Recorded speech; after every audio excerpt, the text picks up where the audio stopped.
Jadi yang hancur mah hancur, yang maju mah maju gitu kan. Itu real dan fakta. Ramai terkait penghapusan dana hibah dari mulai anggota DPRD provinsi sampai DPRD tingkat kabupaten. Mereka seolah-olah menyuarakan keinginan masyarakat, menyuarakan keinginan pesantren, yang padahal kenyataannya hanya jadi bancakan korupsi. Mereka hanya menjual agama demi untuk memperkaya diri sendiri. Salah satunya dibongkar oleh netizen ini. Mari kita simak ini penjelasan dari seorang netizen ini, yang mungkin ini adalah realita dari setiap lembaga pendidikan. Yuk kita simak sama-sama. Assalamualaikum warahmatullahi wabarakatuh. Sahabatku, ini saya berada di Jalan Jawa Barat ya. Saya barusan melihat PT Kang Deddy yang lewat ke beranda saya mengupas tentang dana hibah sementara akan di stop dulu. Jadi sistemnya akan diperbaiki ya. Karena selama ini disinyalir uang dana hibah itu diserap oleh yang punya yayasan, dan yang dapatnya katanya konon itu juga. Nah itu masalahnya. Jadi yang hancur mah hancur, yang maju mah maju gitu kan. Itu real dan fakta ya. Dan beberapa proposal dari 2 kabupaten memang mendominasi benar ya. Kemudian yang dapat itu juga benar. Konon katanya sampai fantastis dana hibah untuk Jawa Barat yang mengalir ke yayasan itu dari orang provinsi langsung, ibu-ibu yang ngomong kan, yang dia yang mencairkan dan menandatangani. Itu sampai 3 triliun. Masya Allah, astagfirullah. Ini pantesan ya, pada mewah-mewah. Saya punya kakek, saya punya juga saudara, banyak punya pesantren. Dan ada sesepuh pesantren yang saya masih nasab ke beliau, masih ahli ke beliau, pernah berwasiat sama saya sebelum meninggal. Dua-duanya, Bapak Kiai Haji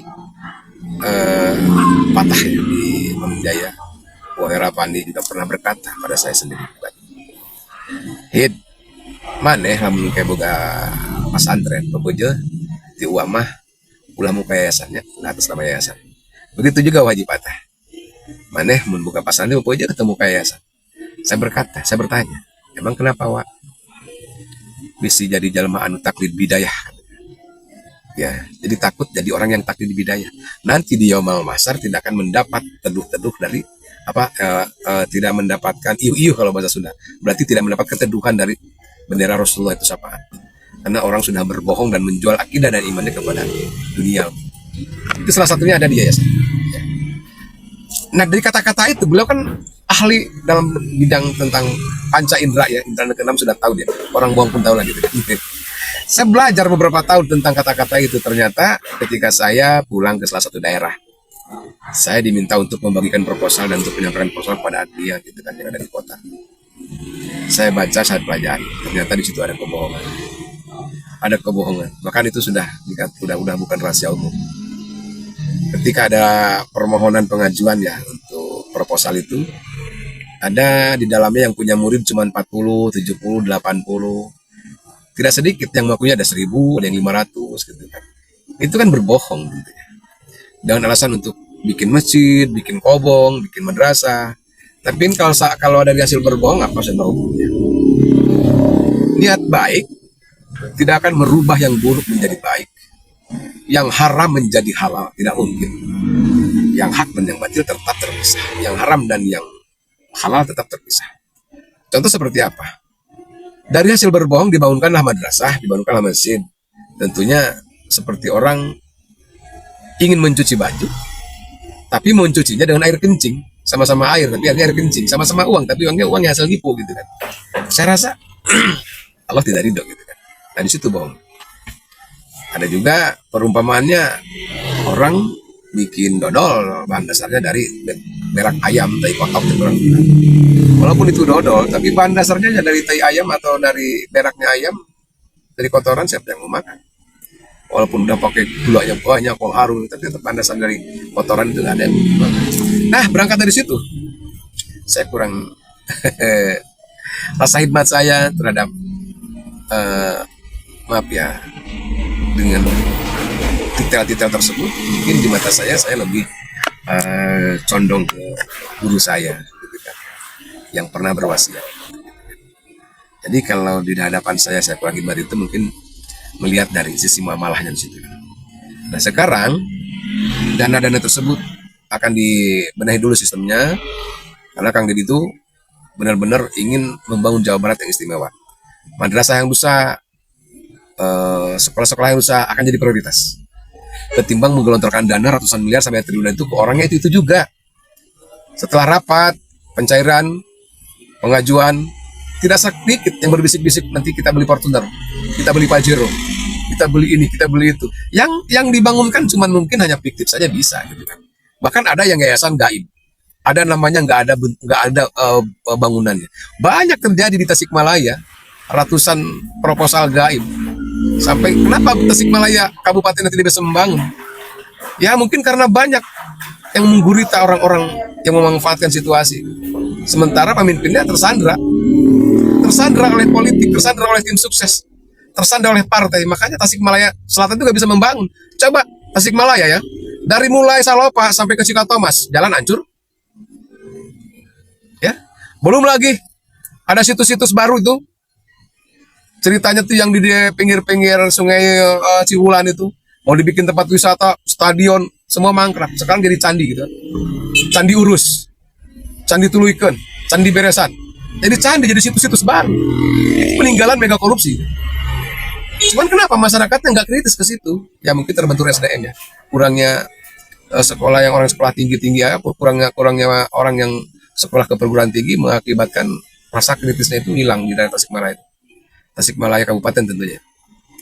Begitu di tempat-tempat lain, gitu.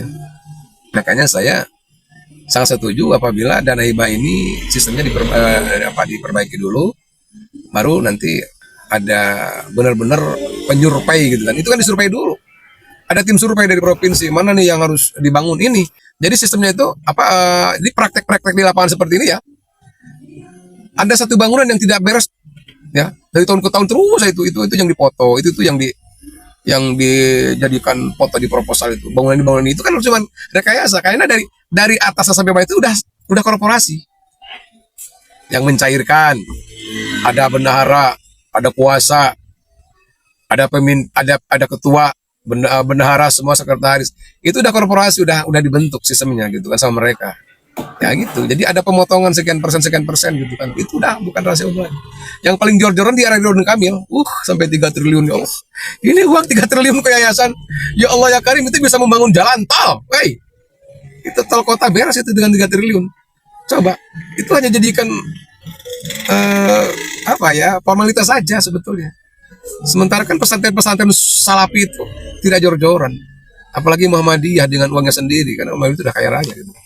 Ini kebanyakan ini kalau konon yang keterangan dari Pemprov Jabar itu kedua daerah Tasikmalaya dan Garut. Saya percaya itu, gitu kan. Karena salah satunya ya mereka banyak tim suksesnya tersandra. Sebagai pemerintahan yang sedang berjalan itu tersandra oleh janji politiknya sendiri. Setuju saya Kang Deddy ya untuk pembenahan dana hibah, sistemnya dibenahi dulu. Saya sangat setuju. Karena yayasan itu ya rata-rata berbohong ya di BPJS. Jadi proposalnya itu kadang ditambah-tambahin gitu kan, biar sumbangannya gede gitu kan, banyak gede itu aja. Assalamualaikum warahmatullahi wabarakatuh. Dan ini memang fakta dan realita di setiap daerah. Yang namanya lembaga pendidikan itu hanya dijadikan alat jual saja. Sementara yang menikmati anggarannya itulah mereka-mereka yang mengatasnamakan aspirasi masyarakat.